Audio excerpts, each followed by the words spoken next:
தமிழரின் அரசியல் குரல் யூடியூப் சேனலுக்கு உங்களை அன்புடன் வரவேற்கின்றோம். மூன்றாவது அரசியலமைப்பும் தமிழர்களின் உரிமையும் பாகம் 2. இலங்கை அரசின் அரசியலமைப்பு சாசனம் மூன்றாவது முறையாக புதிய சாசனமாக உருவாக்கப்பட உள்ளது. இது புதிய சாசனமாக உருவாக்கப்பட உள்ளது என்றும் கூறலாம். 23வது புதிய அரசியலமைப்பு திருத்தம் என்றும் கூறலாம். 1948ஆம் ஆண்டு இலங்கை சுதந்திரமடைந்ததன் பின்னர் 1972ஆம் ஆண்டு இலங்கையின் புதிய அரசியலமைப்பு சாசனம் உருவாக்கப்பட்டது. 72ஆம் ஆண்டுக்கு பின்னர் 1978ஆம் ஆண்டு இரண்டாவது புதிய சாசனம் உருவாக்கப்பட்டது.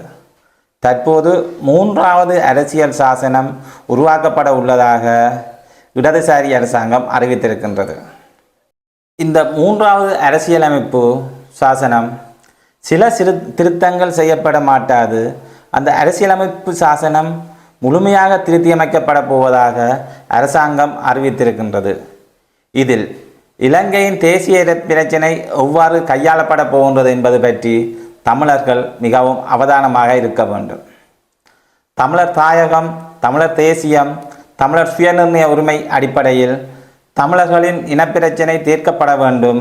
அந்த அடிப்படையில் அரசியலமைப்பில் திருத்தம் செய்யப்பட வேண்டும் என்று தமிழர்கள் விரும்புகின்றார்கள். இலங்கை இந்திய அரசாங்கத்தினால் செய்து கொள்ளப்பட்ட ஒப்பந்தத்தின் அடிப்படையிலும் அரசியலமைப்பு சாசனம் இருக்க வேண்டும் என்பது தமிழர்களுடைய கருத்தாக இருக்கின்றது.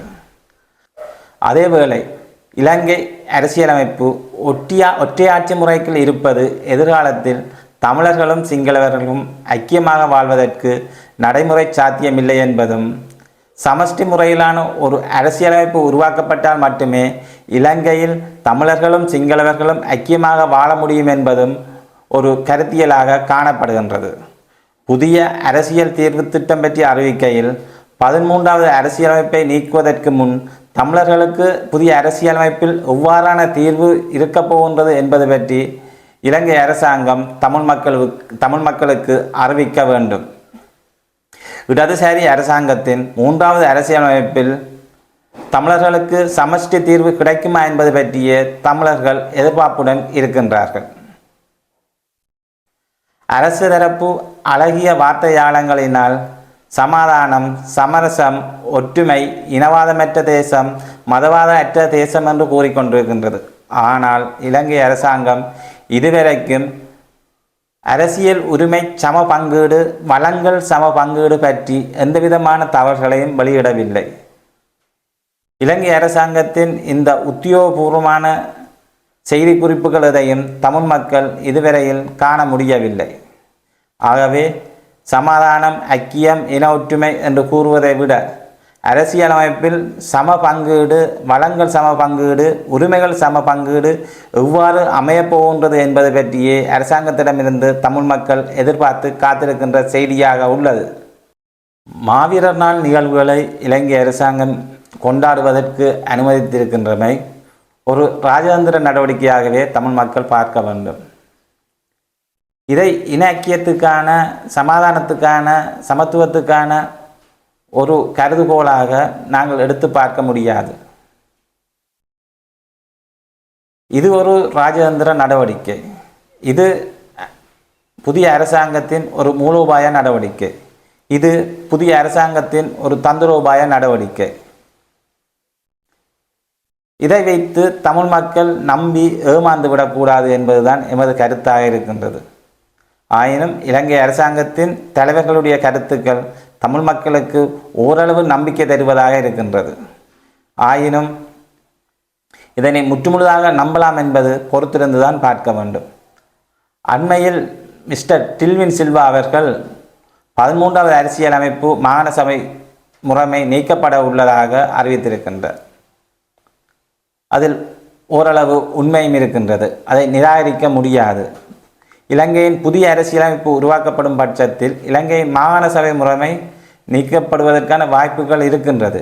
இதனை தமிழ் மக்களும் இந்தியாவும் தமிழ் தலைவர்களும் எவ்வாறு கையாளப் போகின்றார்கள் என்பது பற்றி நாங்கள் மிகவும் கரிசனையோடு செயற்பட வேண்டும். இந்தியாவின் இலங்கை இந்தியா ஒப்பந்தத்தின் அடிப்படையில் உருவாக்கப்பட்ட மாகாண சபை முறைமை தமிழ் மக்களுக்கு இருக்கின்ற ஒரே ஒரு ஆவண ரீதியான உரிமை பற்றிய அத்தாட்சி பத்திரமாகும். இந்த 13வது அரசியலமைப்பு நீக்கப்பட்டால் ஆவண ரீதியான எந்த ஒரு உரிமைப்பாடும் தமிழ் மக்களுக்கு இல்லை. இந்த 13வது அரசியலமைப்பு விடயங்களும் இலங்கை இந்தியா ஒப்பந்தங்களும் இந்த இரண்டையும் தமிழ் மக்கள் எதிர்காலத்தில் எவ்வாறு கையாளப் போகின்றார்கள், தமிழ் அரசியல்வாதிகள் இந்த விடயத்தை எவ்வாறு கையாளப் போகின்றார்கள் என்பது பற்றி நாங்கள் எல்லோரும் கலந்துரையாட வேண்டிய சூழலுக்குள் இன்று இருக்கின்றோம். ஈழத்தமிழர் விடயத்தை இந்தியா கையாளுகின்ற போது ஈழத்தமிழர்களை இந்தியா சாகவும் விடாது, வாழவும் விடாது என்ற கோட்பாடு தான் எமக்கு கடந்த கால பாடமாகவும் அனுபவமாகவும் இருந்திருக்கின்றது. ஆகவே இந்தியா 2025ஆம் ஆண்டு புதிய அரசியலமைப்பு சாசனம் உருவாக்குகின்ற போதும் இந்தியா தனது நலன்களை அடிப்படையாக கொண்டுதான் இந்த விடயத்தை கையாளப் போகின்றது. இதில் தமிழர்களுடைய நலன் எவ்வாறு இருக்கப் போகின்றது என்பது நாங்கள் எல்லோரும் அவதானமாக செயற்பட வேண்டிய சூழலுக்குள் என்று இருக்கின்றோம். ஈழத்தில் தமிழர் தாயகத்தில் விடுதலை புலிகளின் ஆட்சி நடைபெற்று கொண்டிருந்த காலகட்டத்தில் இந்திய அரசாங்கமும் இந்திய அரசாங்கத்தை பின்பற்றிய தமிழ் தலைவர்களும் ஒரு கருத்துக்களை மக்கள் மத்தியில் உலாவ விட்டார்கள்.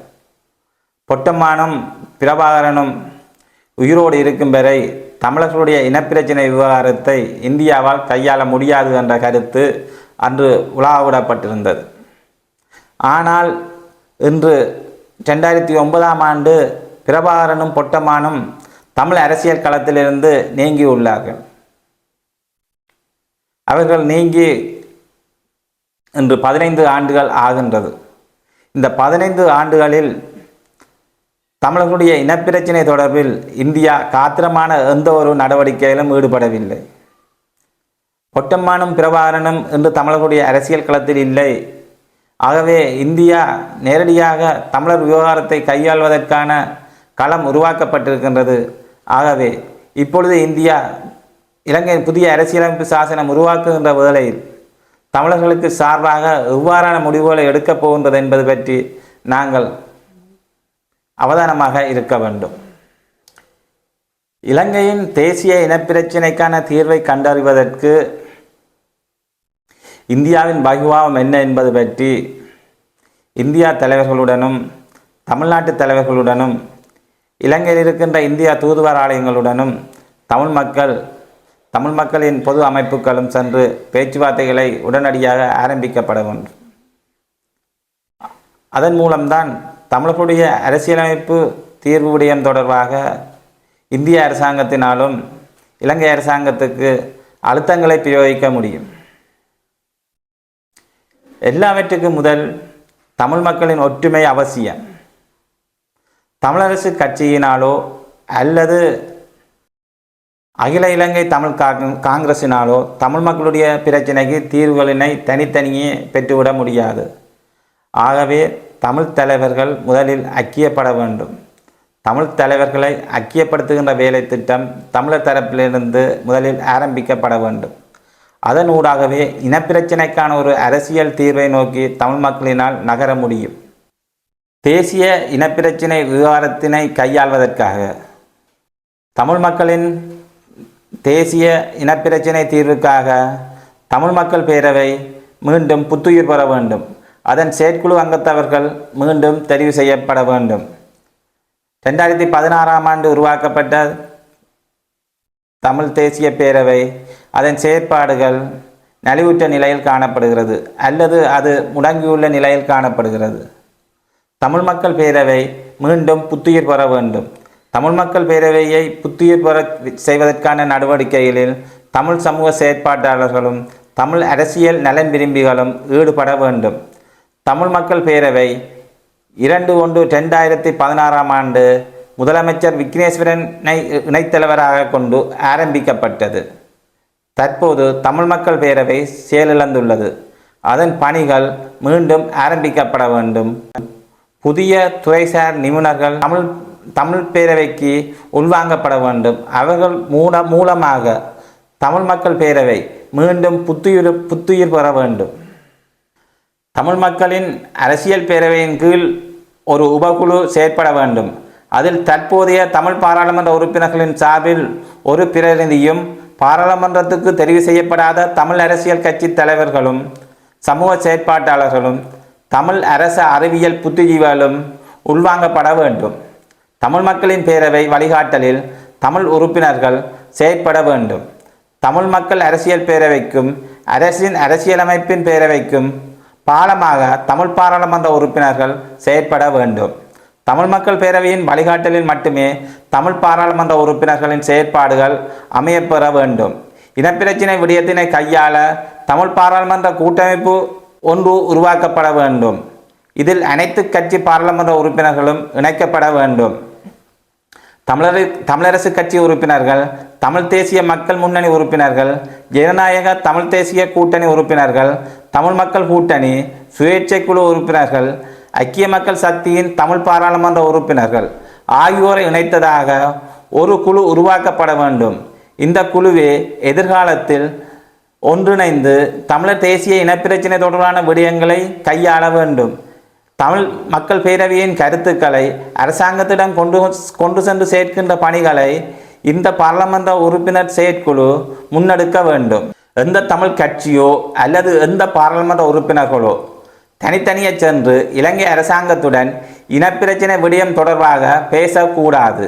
தமிழ் கட்சியோ அல்லது எந்த பாராளுமன்ற உறுப்பினர்களோ தனியே சென்று அரசுடன் இனப்பிரச்சினை தீர்வு விடயம் தொடர்பாக பேசினால் அவர்கள் சோரம் போனவர்களாகவே தமிழ் மக்களினால் கருதப்படுவார்கள். தனித்தனியே சென்று பாராளுமன்ற உறுப்பினர்களும் சரி, கட்சி உறுப்பினர்களும் சரி, அரசாங்கத்துடன் இனப்பிரச்சினை தொடர்பாக பேசுவது தமிழ் மக்களுக்கு ஆரோக்கியமான விடயமாக அமையாது. இது தலைவர்களையோ கட்சிகளையோ இலங்கை அரசாங்கம் ஏமாற்றுவதற்கான ஒரு சந்தர்ப்பத்தை நாங்களே உருவாக்கி கொடுப்பதாக அமையும். அதேவேளை இந்த பாராளுமன்ற உறுப்பினர்கள் அரசாங்க பிரதிநிதிகளை சந்தித்துவிட்டு தமிழ் மக்களுக்கு வந்து உண்மைக்கு புறம்பான செய்திகளையும் வெளியிடக்கூடாது. அந்த உண்மைக்கு புறம்பான செய்திகள் வெளியிடுவதனால் தமிழ் மக்கள் தமது செயற்பாடுகளை எதிர்காலத்தில் சரியாக முன்னெடுக்க முடியாத நிலை உருவாகும். இது எதிர்கால தமிழர் இனப்பிரச்சினை விவகாரத்துக்கு ஆரோக்கியமான அம்சமாகவும் அமையாது. அண்மையில் தமிழரசு கட்சி தலைவர் ஸ்ரீதரனுக்கும் அகில இலங்கை மக்கள் காங்கிரஸ் கட்சியின் தலைவர் கஜேந்திரகுமார் பொன்னம்பலத்துக்கும் இடையில் அரசியலமைப்பு விடயம் தொடர்பாக ஒரு கலந்துரையாடல் நடைபெற்றதாக கூறப்படுகிறது. இவ்வாறான கலந்துரையாடல்கள் ஒரு ஆரோக்கியமான விடயமாக அமையும்.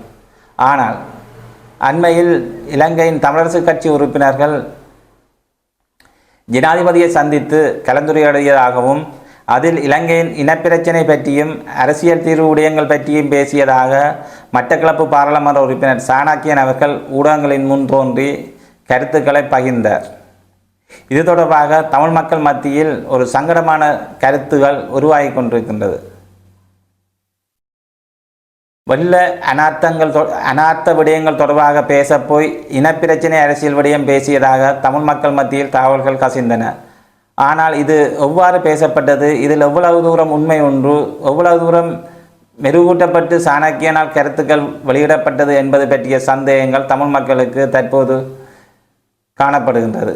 இவ்வாறான சந்தேகமான கருத்துக்கள் உருவாவதற்கான சூழலை தமிழரசு கட்சி தலைவர்களும் சரி, எந்த பாராளுமன்ற உறுப்பினர்களும் சரி உருவாக்கக்கூடாது.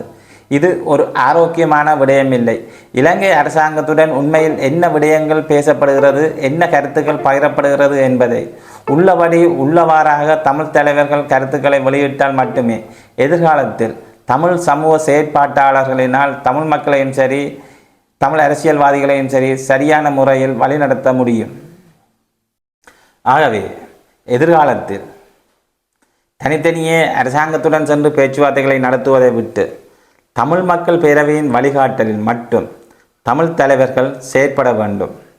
அதுவே எதிர்கால தமிழர்களின் அரசியலுக்கு ஆரோக்கியமான விடயமாக அமையும்.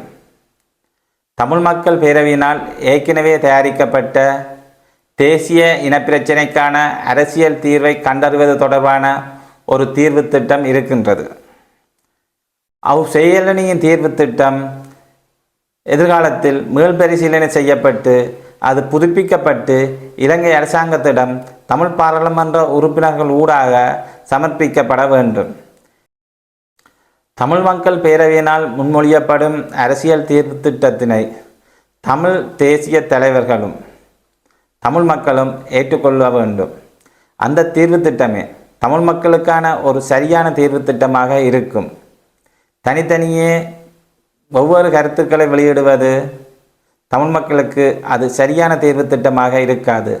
யார் யார் விலை போய் கருத்துக்களை வெளியிடுகிறார்கள் என்று தமிழ் மக்களுக்கு தெரியாது. ஆகவே தமிழ் மக்கள் பேரவையின் கருத்துக்களையே தமிழ் தேசிய பாராளுமன்ற உறுப்பினர்கள் வெளியிட வேண்டும். அவர்களின் சொந்த கருத்துக்களாக யாரும் அரசியல் தீர்வு விடயத்தில் கருத்துக்களை வெளியிடக்கூடாது. இது தமிழ் மக்களின் ஒரு வேண்டுதலாக இருக்கின்றது. இந்திய இனப்பிரச்சினை தொடர்பில் அரசாங்கத்தின் சார்பில் வெளியிடப்படும் கருத்துக்கள் தமிழ் மக்களுக்கு மகிழ்ச்சியாக இருக்கின்றது. தமிழர்களும் சம உரிமையுடன் வாழக்கூடிய இனவாதமற்ற தேசம் ஒன்று உருவாக்கப்படும் என அரசாங்கம் அறிவித்து கொண்டிருக்கின்றது. இடதுசாரி அரசாங்கம் ஒன்று அரசியல் அமைப்பினை திருத்தம் செய்வது தமிழ் மக்களுக்கு ஆரோக்கியமான விடயமாகவே இருக்கும். இடதுசாரி கொள்கை என்பது அடிமைத்தனத்திலிருந்து மக்கள் விடுதலை பெறுவதற்கான ஒரு கொள்கையாக காணப்படுகிறது. ஆகவே அடக்கி ஒடுக்கப்பட்ட ஒரு இனம் இடதுசாரி கொள்கையின் மூலம் மீள்வதற்கான வாய்ப்புகள் இலங்கை தீவில் தற்போது ஒரு நல்லிணக்கத்துக்கான சூழலாகவே காணப்படுகின்றது. தமிழ் மக்கள் சார்பில் புதிய அரசியலமைப்பு உருவாக்கத்தில் தமிழர்களுக்கான சமஷ்டி கட்டமைப்பு பற்றி தமிழ் மக்கள் பேரவை காத்திரமான பங்களிப்பினை நல்க வேண்டும். தமிழ் மக்கள் சார்பில் புதிய அரசியலமைப்பு உருவாக்கத்தில் தமிழ் மக்களுக்கு சமஷ்டி கட்டமைப்பு பற்றிய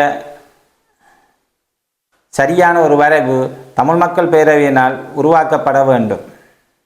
தமிழ் மக்களுக்கான தனியலகு மற்றும் சுயாட்சிக்கான சமஷ்டி பற்றிய சரியான வரைவு இந்த அரசியல் சாசன உருவாக்கத்துக்கான தமிழ் மக்கள் சார்பிலான வரைவு அமைய பெற்றிருக்க வேண்டும். இதன் மூலமே தமிழ் மக்களுக்கு ஒரு நிரந்தரமான அரசியல் தீர்வினை பெறுவதற்கான வாய்ப்புகள் உருவாகும். தமிழ் பாராளுமன்ற உறுப்பினர்கள் கட்சி பேதமின்றி தமிழ் மக்கள் பேரவைக்கு கட்டுப்பட வேண்டும். இதுவே தமிழர்களின் அரசியல் அபிலாசைகளுக்கு உயர்ந்தபட்ச அரசியல் உரிமைகளை பெறுவதற்கான தீர்வாக அமையும். அனைத்து தமிழ் தலைவர்களும் தமிழ் மக்கள் பேரவையின் கீழ் எதிர்காலத்தில் தமிழர்களுடைய தேசிய இனப்பிரச்சினைக்கான தீர்வை கண்டறிவதற்கு ஒன்றிணைந்து செயற்பட வேண்டும் என சந்தர்ப்பத்தில் அனைவரையும் கேட்டுக்கொள்கின்றேன். தமிழர்களின் அரசியல் குரலாக ஒலித்து கொண்டிருக்கும் தமிழர்களின் அரசியல் குரல் யூடியூப் இத்தளத்தினை பார்த்து கொண்டிருக்கின்றவர்கள் சப்ஸ்கிரைப் செய்யுமாறும் எமது தளத்தினை உங்கள் தேசிய தோழர்களுக்கும் தமிழ் உணர்வாளர்களுக்கும் பகிர்ந்து கொள்ளுமாறும் அன்புடன் கேட்டுக்கொள்கின்றோம். நன்றி. தமிழர்களின் அரசியல் குரலாய் உங்கள் ஊடகவியலாளர் சசிகரன். நன்றி.